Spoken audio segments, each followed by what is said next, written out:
Assalamualaikum warahmatullahi wabarakatuh. Alhamdulillahirobbil alamin. Wassalatu wassalamu ala asyrofil anbiya'i wal mursalin wa ala alihi washabbihi ajmain.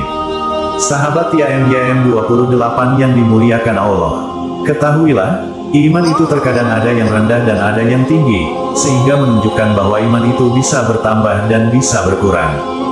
Dari Abu Hurairah radhiyallahu anhu, bahwa Rasulullah Shallallahu alaihi wasallam bersabda, iman itu ada 70 sekian pintu. Yang paling rendah dari iman adalah menyingkirkan gangguan dari jalanan. Yang paling tinggi adalah kalimat la ilaha illallah. Hadis riwayat Muslim nomor 35 dan Tirmidzi nomor 2614. Dengan iman, seseorang akan mendapatkan kehidupan yang baik di dunia dan akhirat, serta keselamatan dari segala keburukan dan azab Allah. Dengan iman seseorang akan mendapatkan pahala besar yang menjadi sebab masuk ke dalam surga dan selamat dari neraka. Oleh karena itu, kita harus menghindari hal-hal yang menjadi penyebab iman menjadi lemah dan turun. Lantas apa saja yang menjadi penyebab iman itu turun? Simak penjelasan lengkapnya dalam video ini. Ada dua faktor yang bisa menyebabkan iman kita menjadi lemah, yaitu faktor internal dan eksternal. Berikut penjelasannya. Faktor internal. 1.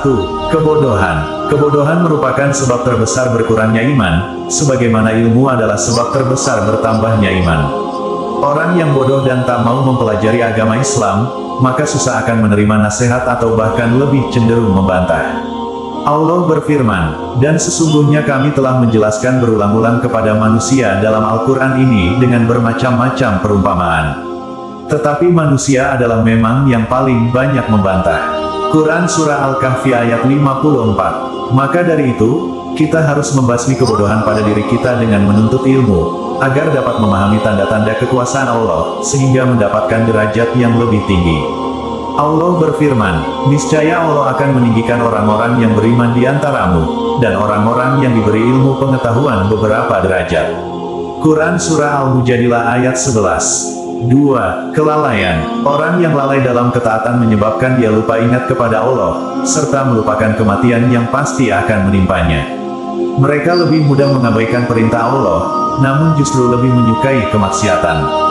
Hal inilah yang menyebabkan turunnya iman. Allah berfirman, dan sebutlah nama Rabbmu dalam hatimu dengan merendahkan diri dan rasa takut, dan dengan tidak mengeraskan suara, di waktu pagi dan petang, dan janganlah engkau termasuk orang-orang yang lalai.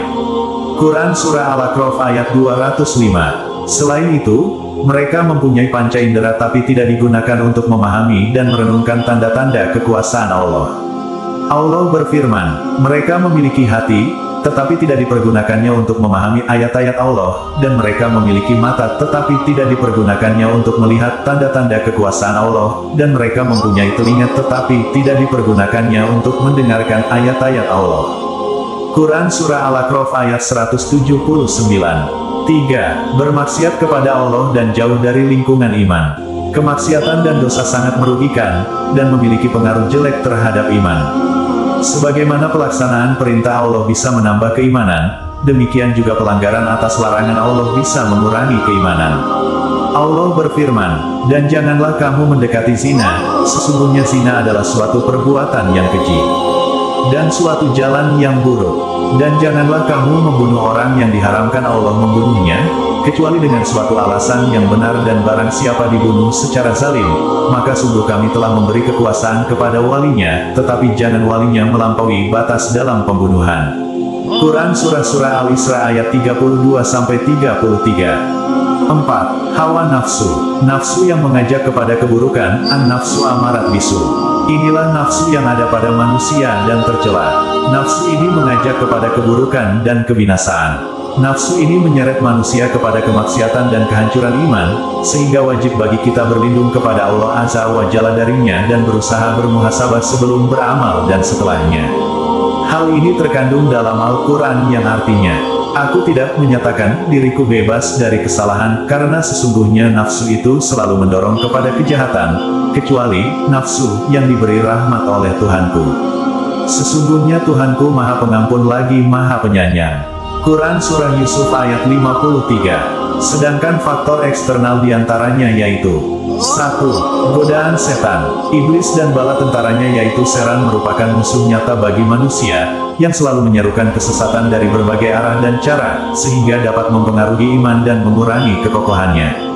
Sebagaimana yang terkandung dalam Al-Quran yang artinya, Iblis menjawab, karena engkau telah menghukum saya tersesat, saya benar-benar akan menghalangi mereka dari jalan engkau yang lurus, kemudian saya akan mendatangi mereka dari muka dan dari belakang mereka, dari kanan dan dari kiri mereka. Dan engkau tidak akan mendapati kebanyakan mereka bersyukur taat. Quran Surah Al-A'raf ayat 16-17. Setan akan berusaha terus-menerus menghalangi manusia dari ketaatan dan keikhlasan dalam beribadah. Allah berfirman, dan sesungguhnya syaitan-syaitan itu benar-benar menghalangi mereka dari jalan yang benar dan mereka menyangka bahwa mereka mendapat petunjuk. Quran Surah As-Zukhruf ayat 37. 2. Terlalu cinta dunia. Terlalu menyibukkan diri dengan dunia dan perhiasannya dapat mengurangi keimanan, sebab semakin besar semangat manusia memiliki dunia dan keridaannya terhadap dunia, maka semakin memberatkan dirinya berbuat ketaatan dan mencari kebahagiaan akhirat. Padahal dunia ini penuh dengan kesenangan yang menipu yang membawa kita jauh dari Allah. Allah berfirman, ketahuilah, sesungguhnya kehidupan dunia itu hanyalah permainan dan senda gurauan, perhiasan, dan saling berbangga di antara kamu, serta berlomba dalam kekayaan dan anak keturunan, seperti hujan yang tanamannya mengagumkan para petani, kemudian tanaman itu menjadi kering, dan kamu lihat warnanya kuning kemudian menjadi hancur. Dan di akhirat nanti ada asap yang keras dan ampunan dari Allah serta keridaannya. Dan kehidupan dunia tidak lain hanyalah kesenangan yang palsu. Quran Surah Al-Hadid ayat 20. 3. Bergaul dengan teman-teman yang buruk dan lalai. Teman yang jelek dan jahat menjadi sesuatu yang sangat berbahaya bagi keimanan, akhlak dan agamanya. Ketika kita sering berkumpul dengan pemabuk, penzina, ataupun penjudi, maka kita dapat terjerumus ke dalamnya untuk cenderung mengikuti mereka. Sebaliknya, jika kita berkumpul dengan orang soleh dan alim, maka cenderung kita juga akan menjadi baik dan semakin taat. Allah berfirman, bersabarlah engkau, Nabi Muhammad, bersama orang-orang yang menyeru Tuhannya pada pagi dan petang hari dengan mengharap keridaannya. Janganlah kedua matamu berpaling dari mereka karena mengharapkan perhiasan kehidupan dunia. Janganlah engkau mengikuti orang yang hatinya telah kami lalaikan dari mengingat kami serta menuruti hawa nafsunya dan keadaannya melewati batas.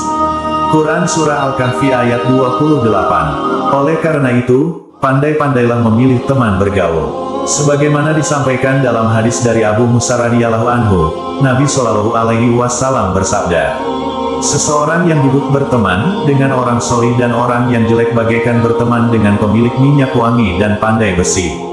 Pemilik minyak wangi tidak akan merugikanmu, engkau bisa membeli minyak wangi darinya atau minimal engkau mendapat baunya. Adapun berteman dengan pandai besi, jika engkau tidak mendapati badan atau pakaianmu hangus terbakar, minimal engkau mendapat baunya yang tidak enak. Hadis riwayat Bukhari nomor 2101. Dalam riwayat lain juga disampaikan dalam hadis dari Abu Hurairah radhiyallahu anhu, Rasulullah Shallallahu alaihi wasallam bersabda, seseorang akan mencocoki kebiasaan teman karibnya. Oleh karenanya, perhatikanlah siapa yang akan menjadi teman karib kalian. Hadis riwayat Abu Daud nomor 4833 dan Tirmidzi nomor 2378. Demikianlah penyebab iman seseorang menjadi turun. Semoga Allah meneguhkan hati dan jiwa kita untuk selalu taat pada Allah dan Rasul-Nya, serta menjauhi segala maksiat maupun dosa. Amin ya robbal alamin. Kami berharap apa yang disampaikan dapat bermanfaat bagi sahabat TIMGM 28 yang dirahmati Allah. Kami mohon maaf atas segala kesalahan dan kehilafan dalam penyampaian materi ini. Wallahu alam bishawab. Wassalamualaikum warahmatullahi wabarakatuh.